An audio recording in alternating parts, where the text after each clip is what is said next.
नाशिक महानगरपालिका सार्वत्रिक निवडणूक 2026च्या अनुषंगाने नाशिक महानगरपालिका प्रभाग क्रमांक 9 मधील भारतीय जनता पार्टीच्या माध्यमातून इच्छुक उमेदवार दिनकर धर्मा पाटील, लता दिनकर पाटील, भारती रवींद्र धिवरे, संगीता बाळासाहेब घोटेकर, अमोल दिनकर पाटील यांनी आपला उमेदवारी अर्ज दाखल केलाय। दरम्यान सातपूर ESI मैदान पासून ते सातपूर मनपा कार्यालयापर्यंत हजारोंच्या संख्येने भव्य रॅली काढत शक्ती प्रदर्शन केले। या अर्ज दाखल केल्यानंतर भाजपा इच्छुक उमेदवार दिनकर पाटील यांनी अधिक माहिती दिली आहे। बाईट। सातपूर भाजपा मंडल अध्यक्ष नारायण जाधव, रामहरी संभेराव, गौरव बोडके, निलेश जोशी, सुनील मेहेत्रे, स्वप्नील धिवरे, लिकायत शेख आदी जण तसेच प्रभाग क्रमांक 9 मधील नागरिक मोठ्या संख्येने उपस्थित होते। नाशिक लोकशाही न्यूज साठी रमेश खरात, सातपूर।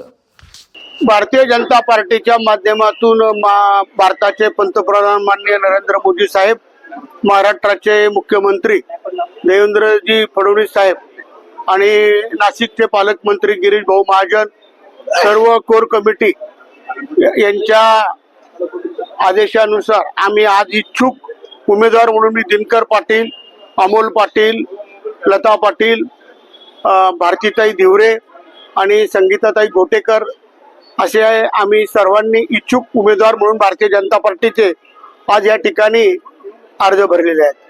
आणि पॅनल 4 नगरसेवकांचे 5 भरले, दुसऱ्या कुठल्या वॉर्डात भरले नाही, सर्व प्रभाग क्रमांक 9 मधूनच आम्ही अर्ज भरलेले आहेत। तुम्ही कुठल्या प्रभागातून? प्रभाग क्रमांक 9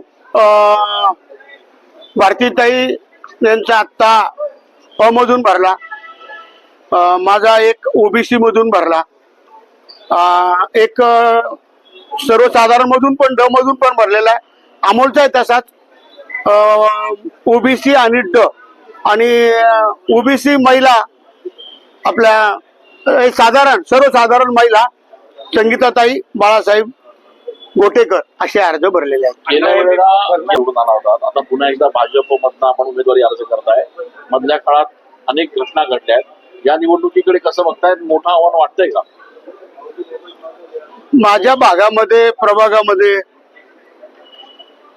अनेक जवळजवळ 45 वर्षापासून आम्ही काम करतोय आणि सर्व एक जनतेला बरोबर घेऊन एक माझा कुटुंब आहे, परिवार आहे आणि ते सर्व आमच्या कुटुंबावर विश्वास करतात, विश्वास आहे, तसं काहीच आव्हान नाहीये आणि आम्ही 100% नाही 1000% पॅनल आमचा विजय होणार। काल आपण असतो त्यावेळेस त्या घटना घडत असतात आणि तुम्ही जे विचारता तर त्यावेळेस तो समोर जो प्रसंग असतो तेव्हा त्या अनुषंगाने मला अश्रू आले होते। अण्णा पण भाजपकडून 3 तिकीट मिळतील का एकत्रित घरामध्ये असं वाटतंय का?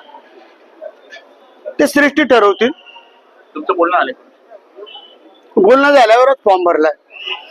अण्णा मनसेमध्ये होते तेव्हा आनंदी होतात का आता जास्त आनंदी? आता खूप आनंदी आहे।